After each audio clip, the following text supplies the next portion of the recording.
Dear students, അപ്പോൾ നമ്മുടെ ബോട്ടണിയിൽ students കുറച്ച് ടഫായിട്ടുള്ളൊരു ഏരിയയാണ് ബയോടെക്നോളജി പ്രിൻസിപ്പിൾസ് ആൻഡ് പ്രോസസ്. അതിലെ പ്രധാനപ്പെട്ട ക്വസ്റ്റ്യനുകൾ ഞാനൊന്ന് ഡിസ്കസ് ചെയ്യുന്നു. ഒന്നാമത്തെ ക്വസ്റ്റ്യൻ, ഐഡിയൽ വെക്റ്റർ.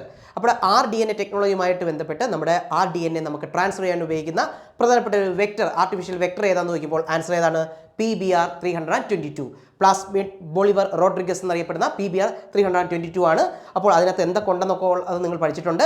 അതിന് ഈ പറയുന്ന സെലക്റ്റബിൾ മാർക്കർ ഉണ്ടായിരിക്കണം, ഓറി ഉണ്ടായിരിക്കണം, എന്നൊക്കെ തന്നെ ഈ ക്ലോണിംഗ് സൈറ്റുകൾ ഉണ്ടായിരിക്കണം എന്നുള്ള കാര്യങ്ങളൊക്കെ പഠിച്ചിട്ടുണ്ട്. 1 മാർക്കിനും 2 മാർക്കിനും പ്രതീക്ഷിക്കാവുന്ന ക്വസ്റ്റ്യനാണ് ഞാനിപ്പോൾ ഡിസ്കസ് ചെയ്തത്. രണ്ടാമത്തെ question, point of replication. Replication start ചെയ്യുന്ന പോയിന്റുകളെ അറിയപ്പെടുന്ന പേരാണ് ORI. എന്താണ് ORI? ഒറിജിൻ ഓഫ് റെപ്ലിക്കേഷൻ എന്നുള്ളതാണ് അതിൻ്റെ പൂർണ്ണരൂപം. പിന്നെ ഫസ്റ്റ് റെസ്ട്രിക്ഷൻ എൻസൈമിൻ്റെ പേരെന്താണ്? ആദ്യമായിട്ട് പ്രൊഡ്യൂസ് ചെയ്ത അല്ലെങ്കിൽ ആദ്യമായിട്ട് ഉപയോഗിച്ച എൻസൈമിൻ്റെ പേരെന്താണെന്ന് എന്നൊരു ക്വസ്റ്റ്യൻ ചോദിച്ചാൽ RDNA ടെക്നോളജി ഉപയോഗിച്ച എൻസൈമിൻ്റെ പേരെന്ത്? HIND2 അല്ലെങ്കിൽ HIND2 എന്ന് പറയുന്ന എൻസൈം. ഇനി transfer of RDNA into the host ഹോസ്റ്റ്. ഒരു കോമ്പിറ്റൻ്റ് ഹോസ്റ്റിലേക്ക് RDNA നമുക്ക് ഏതൊക്കെ മാർഗം കൊടുക്കാം എന്നുള്ളത് 1 മാർക്കിന് അല്ലെങ്കിൽ 2 മാർക്കിന് ചോദിക്കാവുന്ന ക്വസ്റ്റ്യൻ ആണ്.